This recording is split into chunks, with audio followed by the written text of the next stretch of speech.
Hola, ¿cómo están? En este video voy a explicar la suma y resta entre fracciones.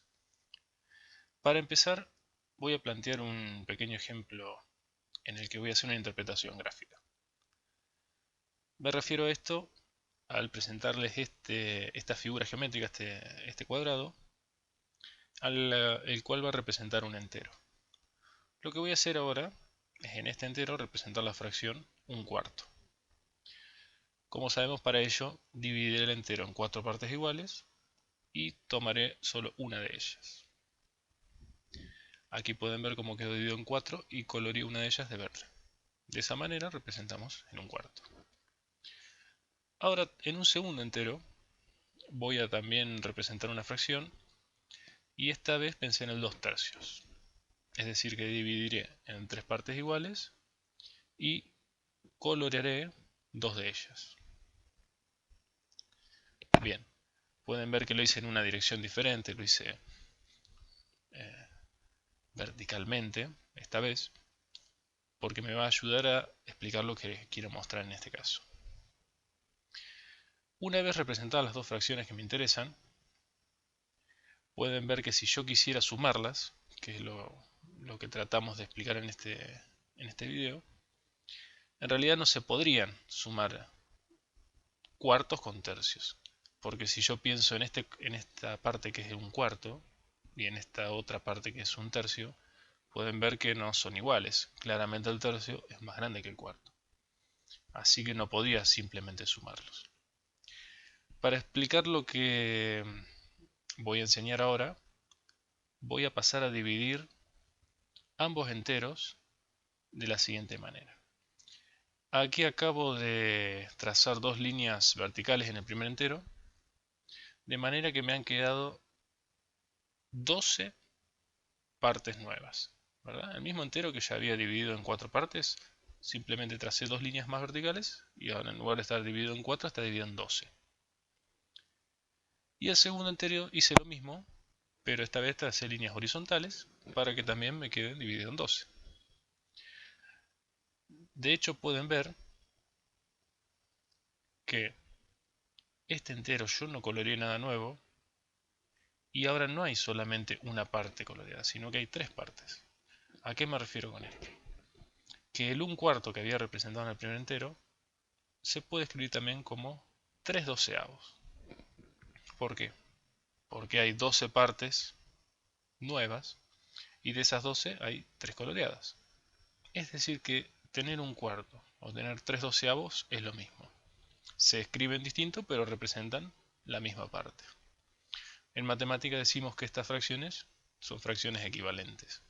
Se escriben distinto pero representan exactamente lo mismo. Y en el caso del segundo entero, tengo coloreadas 8 partes de esas 12. Es decir, que el 2 tercios sería lo mismo que la fracción 8 doceavos. Bien, ¿para qué hago esto yo? Pueden ver que esta vez sí las partes son iguales. El doceavo es igual al otro doceavo. Y esa era la dificultad por la cual yo hoy no podía realizar la suma de un cuarto más 2 tercios. Bien, ahora como sí son iguales los doceavos, y yo dije que un cuarto es lo mismo que 3 doceavos, y que 2 tercios es lo mismo que 8 doceavos, en lugar de escribir un cuarto más 2 tercios, puedo escribir, obviamente, 3 doceavos más 8 doceavos, que son fracciones que representan lo mismo que las anteriores, pero esta vez al tener el mismo denominador, porque en ambos casos estoy hablando de doceavos, simplemente puedo sumar entre sí sus numeradores. Si tengo 3 doceavos y le sumo 8 doceavos, en total tendré 11 doceavos. Este sería el resultado de esta suma.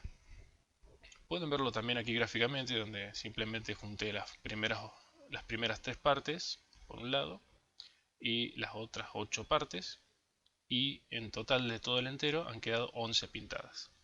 Solamente una no se pudo pintar. Aquí estaría representado gráficamente el 11 doceavos. Bien, esta es una interpretación gráfica y obviamente no podemos estar haciendo dibujos y gráficos cada vez que yo quiera sumar o restar fracciones. Entonces de esta interpretación gráfica se sacó un método de cálculo, que es el que voy a explicar. Hay dos maneras de resolver esta suma y las voy a explicar a las dos. Lo primero sería encontrar lo que llamamos en matemática el común denominador. Yo no dividí en doceavos los gráficos porque se me ocurrió a mí o porque adiviné, sino que busqué su común denominador. ¿Qué es el común denominador? El común denominador siempre es un múltiplo en común de los dos denominadores que tenga en el ejercicio. En este caso era el 4 y el 3. Y el 12 es múltiplo de 4 y múltiplo de 3, por el simple hecho de que está en la tabla de ambos números. Una vez que yo encuentro el común denominador, simplemente lo que voy a hacer es buscar amplificar las fracciones para llegar a un equivalente que tenga ese denominador. Recordemos que amplificar es multiplicar numerador y denominador por un mismo número. En el primer caso, si yo quiero llegar del 4 al 12, no me queda otra que amplificar por 3, porque efectivamente 4 por 3 es 12. De esta manera sé ahora que el 1 que está en el numerador lo multiplicaré por 3. Y de esa manera llego al 3 doceavos, que es lo mismo que pude ver gráficamente. En el caso del 2 tercios, para llegar del 3 al 12, amplifico por 4, porque 3 por 4 es 12, obviamente. Entonces también tendré que multiplicar por 4 el 2, 2 por 4, llego al 8 doceavos, que es lo mismo que habíamos visto gráficamente. Y ahora que ya pude transformar esas fracciones en otras equivalentes y que tengan el mismo denominador, simplemente termino de resolver el ejercicio. Una vez más, 3 doceavos más 8 doceavos, llego al mismo resultado, 11 doceavos. Esto mismo se puede hacer de otra manera, que es la que me encuentro que más saben los chicos en la escuela, que es la que más recuerdan de años anteriores, así que también la voy a explicar, que sirve de la misma manera, no es mucho más difícil, de hecho parece que les resulta más simple que buscar, como les expliqué recién, amplificar. Van a ver que los valores van a ser los mismos, pero se usan otros pasos. De buscar el común denominador no nos podemos salvar, siempre hay que encontrarlo. En este caso es el 12. Para poder encontrar el común denominador, básicamente hay que tener buen dominio de las tablas. Eso es tarea del estudiante, no hay un método. Sí hay un método para encontrarlo, pero para denominadores simples no tiene sentido que lo estudiemos. Quizá en otro video lo podemos ver. Y el método es el siguiente. Lo que se les dice a los estudiantes es que ese común denominador lo dividirán por el denominador de la primera fracción y lo que dé eso simplemente se multiplicará por el numerador. Es decir, que lo que haría yo aquí sería dividir el 12 por 4, eso da 3, y ese 3 lo multiplico por el 1. Y allí que saco 3 doceavos. Pueden ver que es lo mismo que me dio arriba. Y en la segunda fracción, de igual manera, divido y multiplico. 12 dividido 3, eso da 4. 4 por el 2, el 8 doceavos, que también me había dado hoy. Volví a obtener las mismas fracciones equivalentes, más allá que es un método distinto, vuelvo a obtener lo mismo, y ahora simplemente vuelvo a sumarlas. 11 doceavos. Cualquiera de estas dos maneras es valedera y es correcta, ¿verdad? Cualquiera de las dos. En particular, como ya dije que me suelo encontrar más con este segundo método, voy a hacer un par más de ejemplos con este método. Pero si alguien quisiera simplemente amplificar, sería lo mismo. Aclaro. Vamos con un par más de ejemplos. Esta vez una resta. En este caso vamos a buscar el común denominador entre 6 y 8. Y el común denominador es 24. Ahora, hoy en el ejercicio anterior, como denominadores tenía el 3 y el 4, ¿verdad? Y vimos que el común denominador era 12.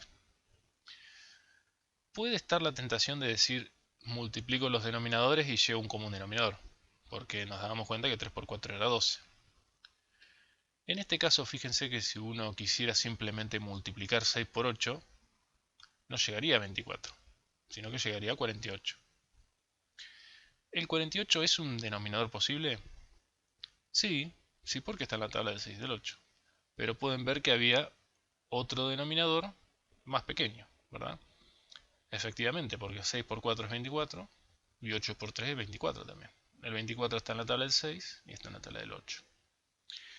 Entonces, siempre va a ser mejor que usemos el común denominador más pequeño que haya. En este caso el 24, ¿verdad? Si por alguna cuestión eligen otro denominador más grande, es decir, otro múltiplo de ambos valores más grande, como puede ser el 48, como dijimos recién, no va a estar mal el ejercicio. Lo que va a pasar es que van a trabajar con números más grandes. Si encuentran el común denominador más pequeño que haya, mejor. Mientras más pequeño, con números más chicos van a trabajar después. Es una recomendación. Vamos a volver a aplicar lo que hicimos hoy, ahora que tenemos el común denominador del 24. Dividiré y después multiplicaré. 24 dividido 6 es 4. 4 por 5, 20. Lo mismo en la segunda fracción, divido y multiplico. 24 dividido 8, 3. 3 por 3, 9. Y obviamente, como estoy en una resta de fracciones, en lugar de sumar, esta vez realizo la resta, ¿verdad? 20 menos 9, 11, 24 avos es lo que da esta resta.